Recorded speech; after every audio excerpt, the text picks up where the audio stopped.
Hi, Maria-Ines here. So tell me, what does these words make you feel? Ideal, client, avatar, exercise. Are you twitching already? Don't worry, this is not going to be one of those videos.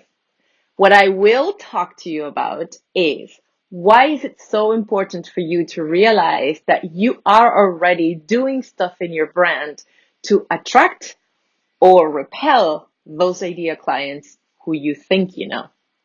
So stay tuned.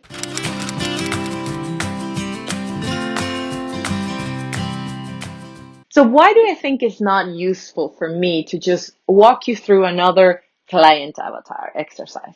And it's because you can Google it and you will find amazing resources out there. So go ahead, Google it. I will be waiting here for you. No problem. What I do think is important for you to understand though is that you are already doing things that are attracting or repelling your ideal client. Now, don't take the word repel as a negative thing because so long as you're doing it intentionally, it's a good thing. Now, the problem comes is when people think, oh, but I'm just starting my business. So really, I'm just posting in social media, cute pictures of whatever. It's fine. I'm not talking about my brand. And what I want you to understand is that every interaction that you put out there has a cause and effect, right? What I mean by that is that you have to be intentional about everything that you put out there.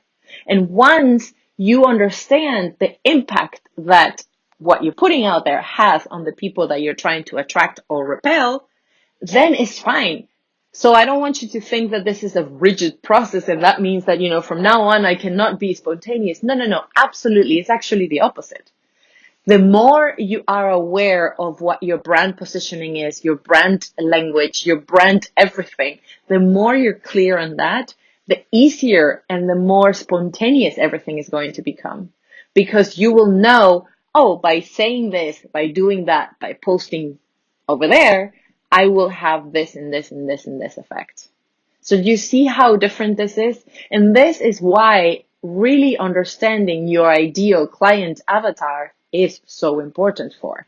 Because when you know who you're talking to, you also know who you're not talking to. And this is why I think it's so important that this ideal client avatar exercises stop being this abstract idea to becoming a more real and realistic portrait of who you're trying to attract. So let me explain a little bit. I feel that a lot of those exercises are exercises that are set in isolation. And then once you complete them, you're left with at best a really good profile of somebody that you have no idea what to do with it, right? So like, it's this like, Stephanie is a 30-plus-year-old and she loves walks at the beach and da da da da da. What do you do with that, right? Or you're left with this like long list of things, of qualities that are just like, okay, yeah, so she likes, she's so and so, she's so many years old, she has that much money, per year, but so what? There's no way to really bring it all into a cohesive or useful profile for you to understand that that's the people that you're talking to, right? So what I want you to do is to take that extra step of actually coming up with somebody who's actually a real person. And it could actually be you a few years back, because that's the type of clients that I'm attracting now are people who are me a few years back. They're feeling this like disconnect with their brand, nothing is sticking. They're doing everything that everybody told them to do, and they're still not seeing momentum in their brands. That was me a few years ago. So I know that the things that I worried about then, the things that I liked then, those are things that I can't link my current services, my current talks, my current brand voice, etc. with, and that I will be attracting those kind of people.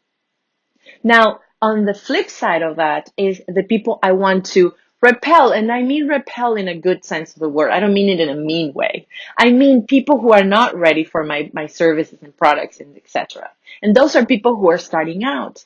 And not because there's anything wrong with that. It's just that I strongly believe that they need to continue in their path for a while before they're ready to work with me.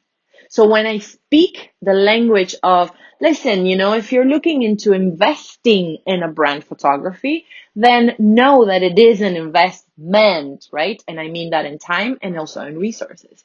So I know that by he's saying, hey, brand photography is an investment. I know that I'm already saying you have to have some money, right? And some skin in the game for this to make sense for you.